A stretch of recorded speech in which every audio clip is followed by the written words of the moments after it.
Salom hammaga. Bugun biz sizlar bilan 24/21 IP kamerani alarm yonib qolganda qanday qilib uni o'chirishlikni ko'rib chiqamiz.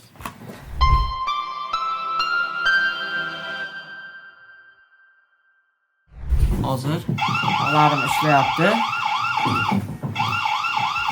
Va buni biz IP'sini ustiga marta bosamiz va bu yerga admin deb yozamiz. Pastiga parolni yozamiz.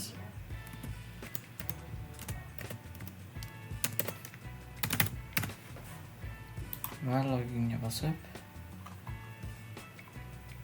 bu yerdan configurationga o'tamiz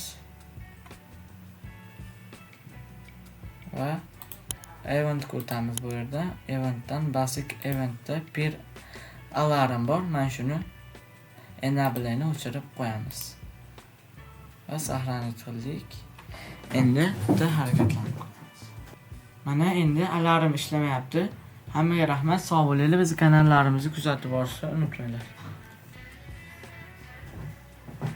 Mana endi